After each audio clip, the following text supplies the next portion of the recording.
বিসমিল্লাহির রহমানির রহিম। বাজারের আজকে জাতির জনক বঙ্গবন্ধু শেখ মুজিবুর রহমানের ঘনিষ্ঠ সহচর মহান মুক্তিযুদ্ধের অন্যতম সফল সংগঠক পঞ্চগড় জেলা আওয়ামী লীগের আমৃত্য সভাপতি সাবেক সংসদ সদস্য সিরাজুল ইসলামের ২৭তম মৃত্যুবার্ষিকী। আজকের এই দিনে ওনার প্রতি গভীর শ্রদ্ধা জানাই এবং মহান আল্লাহ পাক যাতে ওনাকে জান্নাতবাসী করেন সেই প্রার্থনা করছি। সিরাজুল ইসলাম তিনি বুদা উপজেলায় কিন্তু জন্মগ্রহণ করেছিলেন পঞ্চগড়ের। তিনি দিনাজপুর জেলা ছাত্রলীগের প্রতিষ্ঠাতা সাধারণ সম্পাদক ছিলেন।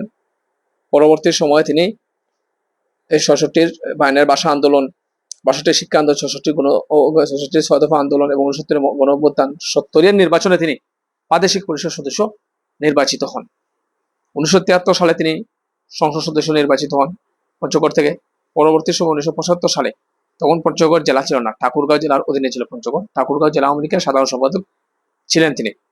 ৭৫ পরবর্তী সময় তিনি অমানসিক নির্যাতনের শিকার হতে হয় অনেকে। ১৯৭৯ সালে, ১৯৮৬ সালে তিনি সংসদ সদস্য নির্বাচিত হয়েছিলেন।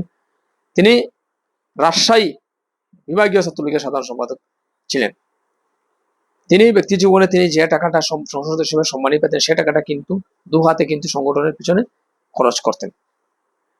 বঙ্গবীর কাদের সিদ্দিকী বীরুত্তম, তিনি কিন্তু ওনার একটা লেখা লিখেছেন, জাতির জনক বঙ্গবন্ধু শেখ মুজিবুর রহমান তিনি ওনাকে পাগল বলে আদর করতেন, আমার পাগল এসেছে বলে। তিনি ১৯৯৬ সালে, ৯৭ সালে তিনি ৯৬ সালে সংসদ সদস্য নির্বাচিত হন। ৯৭ সালে তিনি ইন্তেকাল করেন। আজকের এই দিনে ২ জন ইন্তেকাল করেন আওয়ামী লীগ ক্ষমতায় আসার ১ বছর না যেতেই। তিনি অত্যন্ত মৃত্যুর এত বছর পরেও কিন্তু পঞ্চগড়ের মানুষ কিন্তু ওনাকে মনে রেখেছে। বিশেষ করে ইতিহাসের কথা ওনাকে বলে নেয়, ওনার মুক্তিযুদ্ধে যে অবদান। এই সিরাজুল ইসলাম কিন্তু পঞ্চগড়ে আপনারা যারা যাবেন, পঞ্চগড়ে কিন্তু রেল স্টেশন যেটা, সেই রেল স্টেশনের নামটা কিন্তু হচ্ছে কি ওনার নামে সিরাজুল ইসলাম রেল স্টেশন। ওনার আপন ছোট ভাই নুরুল ইসলাম সুজন, তিনি পঞ্চগড় জেলা আওয়ামী লীগের সভাপতি এবং তিনি মহান মুক্তিযুদ্ধের তিনি সংসদ সদস্য এবং আমাদের সাবেক রেলমন্ত্রী ছিলেন।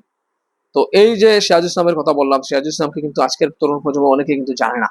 আসলে এই সমস্ত মুক্তিযুদ্ধের সংগঠকদের নাম জানতে হলে আপনাকে অনেক লেখাপড়া করতে হবে। আজকের হয়তো আমরা সময়ের ব্যস্ততার কারণে আমরা এই সময় ইতিহাস পাঠ করি, এই সমস্ত মুক্তিযুদ্ধের সংগঠকের নাম জানি না, আমরা ক্ষমতার পিছনে ছুটি। কিন্তু ইতিহাস কিন্তু ওই ক্ষমতার পিছনে ছুটবে না। ইতিহাসবিদরা যখন ইতিহাস লিখবে, তখন ওই সিরাজুল ইসলামরাই কিন্তু যুগ যুগ ধরে এই শত শত বছর পরেও কিন্তু ইতিহাসের পাতায় থাকবে। ধন্যবাদ সবাইকে, সবার সুস্বাস্থ্য বন্ধু কামনা করে ধন্যবাদ সবাইকে বলে শেষ করলাম। খুদা হাফেজ।